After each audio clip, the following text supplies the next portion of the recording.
এই ঘৰটোৰ লম্বা 19 ফুট, বহল 12 ফুট আৰু এই ঘৰটোৰ ফাউণ্ডেশ্যনটো বহুত হেভি কৰি বনোৱা হৈছে। বিমটো আমি 10 ইঞ্চি বহল আৰু 12 ইঞ্চি হাইটটো দিছোঁ আৰু ইয়াতে কিমানখিনি খৰচা হয় আপোনালোকক মই গোটেইখিনি কৈ যাম, আপোনালোকে ভিডিঅ'টো শেষলৈকে চাব।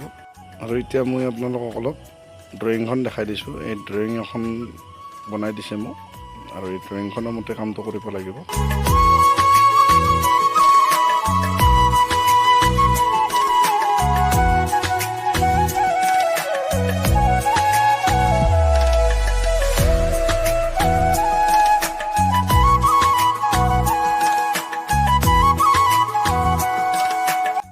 নমস্কাৰ জনাইছোঁ মোৰ অন্য এটা ভিডিঅ'লৈ। আৰু আজিৰ ভিডিঅ'টোত আপোনালোকক এই ভিডিঅ'টোৰ ফাউণ্ডেশ্যনৰ পৰা কিমানখিনি খৰচা হ'ল আপোনালোক গোটেইখিনি হিচাপ দিয়াৰ কাৰণে চেষ্টা কৰিম। আপোনালোকৰ ভিডিঅ'টো শেষলৈকে চাব আৰু যিসকলে মোৰ চেনেলটো নতুনকৈ চাই আছে চেনেলটো ছাবস্ক্ৰাইব কৰি দিব আৰু আগলৈ আপোনালোকে এনেকুৱা নতুন নতুন ভিডিঅ'বোৰ পাই থাকিব। আৰু এতিয়া মই হিচাপটো লৈ আহিছোঁ। মোৰ ইয়াতে ৰড ব্যৱহাৰ হৈছে 12 mm, 10 mm, 8 mm আৰু 6 mm। এইখিনি ৰড ব্যৱহাৰ কৰিছোঁ আৰু 12টো মই ব্যৱহাৰ কৰিছোঁ বিমবোৰত, 10টো মই ব্যৱহাৰ কৰিছোঁ পিলৰৰ কাৰণে আৰু 8ৰ মই জালিত দিছোঁ আৰু 6 mm দি মই ৰিং বনাইছোঁ।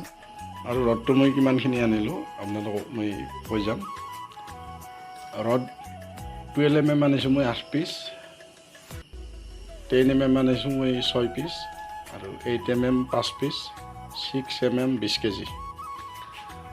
আৰু ৰডত 12 mm 5200, 10 mm 6 পিছত 1980 টকা, 8 mm 1100 টকা, 6 mm 1100 টকা।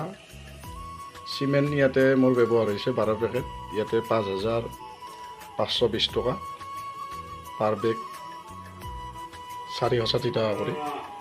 আৰু বালি লাগিছে মোক 2 চিয়াম 20 পইণ্ট, ইয়াত মোৰ 2500 টকা। শিল লাগিছে 2.5 চাম, ইয়াত 6000 টকা।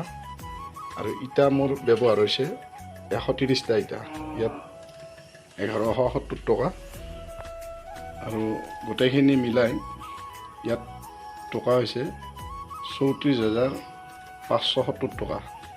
আৰু মোৰ ইয়াতে ভিটিৰ হাইটটো ইমানেই আছিলে, ইয়াত মোৰ যিহেতুকে ড্ৰয়িঙৰ মতে কামটো হৈ আছে। আৰু আপোনালোকৰ ঘৰত যদি এনেকুৱাকৈ কৰিব বিচাৰে আপোনালোকে এই এটা অল ৰাউণ্ডটোত 130টা ইটা মোৰ ব্যৱহাৰ হৈছে। আপোনালোকে যদি 4-5 লাইন দিয়ে আপোনালোকে ইটাটো যোগ কৰি ল'ব, ইটা অলপ চিমেণ্ট বালি এইখিনি আপোনালোকে যোগ কৰি ল'ব। আৰু মোৰ এই ভিডিঅ'টোত ইমানখিনি টকা খৰচা হৈছে, মিস্ত্ৰী মজুৰিটো মই ইয়াতে যোগ কৰা নাই। আৰু আপোনালোকে ভিটিৰ হাইটটো বঢ়ালে ইটাটো যোগ কৰি ল'ব। আৰু যিসকলে মোৰ চেনেলটো নতুনকৈ চাই আছে চেনেলটো ছাবস্ক্ৰাইব কৰি দিব আৰু আগলৈ আপোনালোকে এনেকুৱা নতুন নতুন ভিডিঅ'বোৰ পাই থাকিব।